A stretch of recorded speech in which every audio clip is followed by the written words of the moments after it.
Hi Pisces, this is Pisces Hub. Welcome to my channel. I don't know kung naririnig nyo yung background noises. Kung meron man Pisces, pasensya na po, okay? So for today's video, gagawa tayo ng daily reading for Pisces para sa araw na ito gamit ang ating The Keeper, the Fortune Telling card, and ang ating the tarot cards, okay? Alamin natin kung ano mga posibleng mangyari for Pisces sa araw na ito, mga gabay, mensahe for Pisces para sa araw na ito, okay? So, reminder lang po na ito ay general reading Pisces, so pwede pong mag-resonate, pwede pong hindi, okay? And ang ating daily reading ay always pong timeless Pisces, so kahit anong araw, buwan o taon mo ito napanood, basta mag-resonate po sa sitwasyon, basta tugma po sa sitwasyon niyo po, take lang, okay?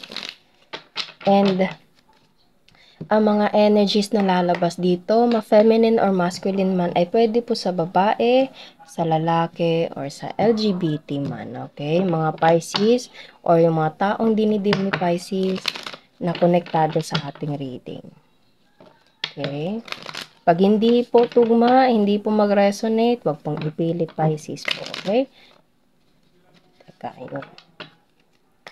So, ano po ang message po for Pisces para sa araw na ito? Mga gabay, mensahe para kay Pisces para sa araw na ito. Okay? So, unang lumabas is gift. Okay. So, pwedeng meron ka matatanggap, Pisces. It's either this is a material thing, okay, or kahit anuman na bagay na poverty. Ano pa po ang message po for Pisces para sa araw na ito? Ayun. Bad health, okay. Medyo mabigat naman. Okay.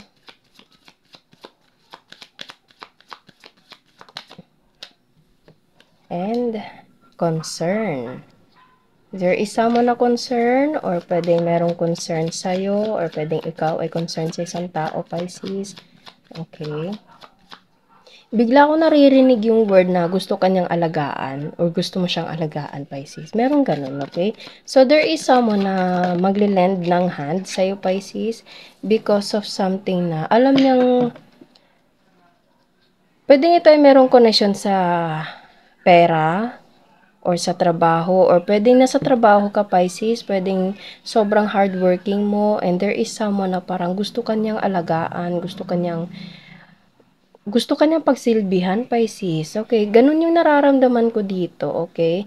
So, there is someone na concerned sa'yo. Bottom of the deck is wealthy man. Yes. So, there is someone na concerned sa'yo. Alam niyang nagtatabaho ka ngayon, or pwedeng alam niyang meron kang ginagawa ngayon, okay? Or pwedeng, kung ano man yung ginagawa mo ngayon, Pisces, alam ng taong to, okay? And pwede meron siyang ibibigay sa'yo kasi concern siya sa'yo, Pisces. Okay? Gusto kanyang alagaan. Yun yung naririnig ko talaga. Okay? So, sobrang sweet naman ng taong to. So, there's a wealthy man na kung saan meron siyang ibibigay sa'yo na gift na kumbaga mareresolbahan yung poverty and bad health, Pisces. Okay? Itong bad health na to, hindi to siya literal po. Okay? So, pwedeng itong taong to is alam niya yung na you're a hardworking person, okay? Kahit ano mang ginagawa sa buhay, Pisces, gusto kanyang tulungan, gusto kanyang pagsilbihan, gusto kanyang alagaan. Okay, ganun yung nararamdaman ko dito. Okay, so ano pa po ang message po for Pisces dealing with wealthy man? Kahit wealthy man to siya, pwede po ito ay babae, pwede po ito ay lalaki, pwede po ito ay LGBT po, okay? Ayun, so there's the Empress. This is you, Pisces. Okay, or pwedeng you're dealing with someone na ganito yung energy. The Empress, the feminine. Okay, ayun. So, 7 of Pentacles. This person is thinking a lot of you.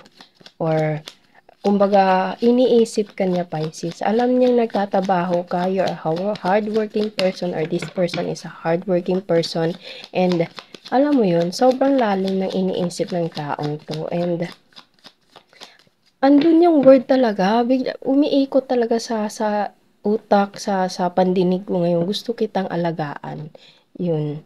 Gusto ka alagaan ng taong to, Pisces. Sobra siyang nag-care sa'yo, sobra kanyang mahal. Okay, ititreat ka niya as a princess. princess treatment, queen treatment, alam mo yun? Okay?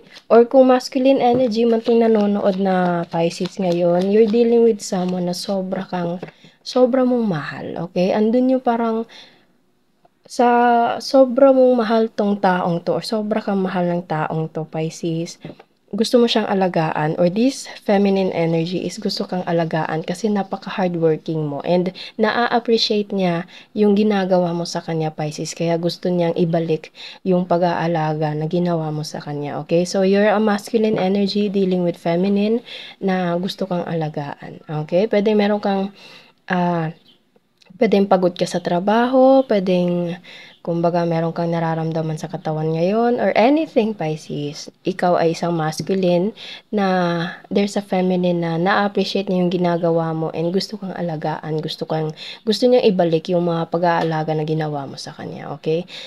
Or puwede ding ikaw ay feminine energy. Again, wala po tayong gender specific po, okay? You're a feminine energy na there is someone, a wealthy man, na kung saan meron siyang ibibigay na gift na kumbaga makakatulong sa'yo big time because of for this poverty and bad health right here, okay? These two cards right here. And concern siya sa'yo because of, and also there's a toil and labor. So, gusto ka talaga niyang alagaan, gusto ka niyang pasanin, Pisces, okay? Gusto kang alagaan ng taong to, okay? Alam niya kung ano man yung ginagawa mo sa pang-araw-araw and sobra siyang nag-iisip, okay? Nag-iisip siya na alam mo yun, nakakapagpahinga ka ba, nakakapag-relax ka ba, ganun yung kumbaga concerned siya sa'yo, okay? And gusto kanyang maging masaya, gusto kanyang maging relax, gusto kanyang alagaan, Pisces. Wow. Sobrang sweet naman ng taong to kung sino man tong dinidil mo. Okay? So, ano pa po ang message po for Pisces? 5 of Cups. Nami-miss ka niya or there is someone na parang nakakaramdam ng miss, okay? And the world. Pwedeng you are physically distant with this person, Pisces. Pwedeng malayo siya sa'yo. Kaya parang nakakaramdam siya na parang kung andito lang siya or kung andun lang ako, maaalagaan ko siya. Parang ganun, okay? So, pwedeng malayo yung, kumbaga, location yung dalawa. Okay? 2 of Swords. Ano pa po?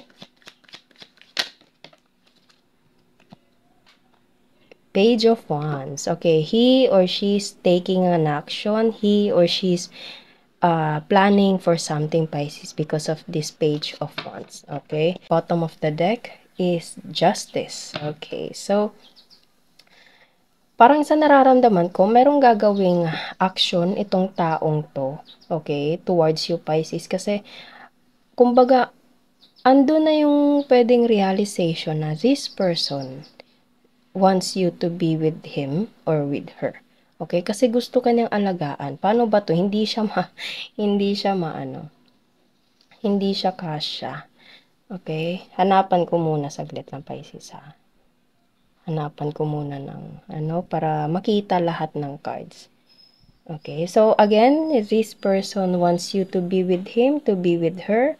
Okay, kasi gusto kanyang alagaan, gusto kanyang, alam mo yun, parang sa pangaraw-araw, aalagaan kanya sa mga bagay na gusto niyang, alam mo yun, kung nabibigatan ka man, Pisces, andyan siya para tulungan ka.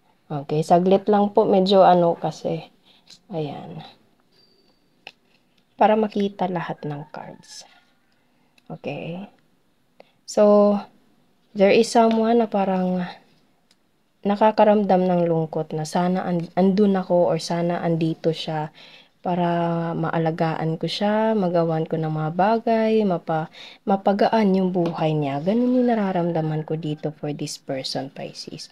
Okay, so kahit ano man yung ginagawa mo ngayon or pwedeng you're dealing with someone na napaka-hardworking, okay, ginagawa lahat, binibigay lahat para sa'yo, Pisces.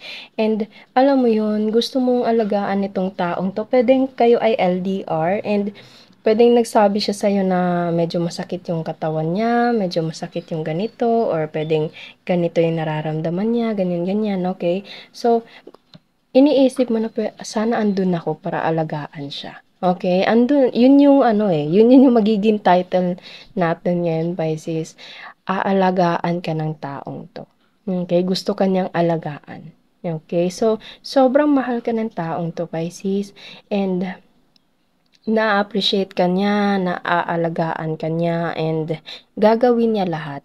Gagawin niya lahat, gagawa siya ng mga plano for you na mapagaan yung buhay. And this Two of Swords right here is, kumbaga, andun yung boundaries, okay, distance between the both of you, kasi the World and Two of Swords, medyo distansya yung pagitan yung dalawa, okay, or pwedeng parang there's an emotional distance between the both of you, and andun yung pagkakamiss niya, and sana iniisip niya, sana andun ako ngayon kasama niya, or sana andito siya kasama ko. Okay, so there is someone na missing, there is someone na longing for you, Pisces, or you're longing for someone, and yun nga, gusto ka niyang alagaan. Okay? And sobrang sweet naman. Sweet naman ang reading natin ngayon. Okay? So, yun po ang ating reading sa araw na ito. Naway nagustuhan niyo po, Pisces. Huwag niyo po sanang kalimutan na mag-like at mag-subscribe po sa ating channel. And click the bell button para ma-notify po kayo sa next videos na i-upload natin. Okay? So, thank you, Pisces, and God bless!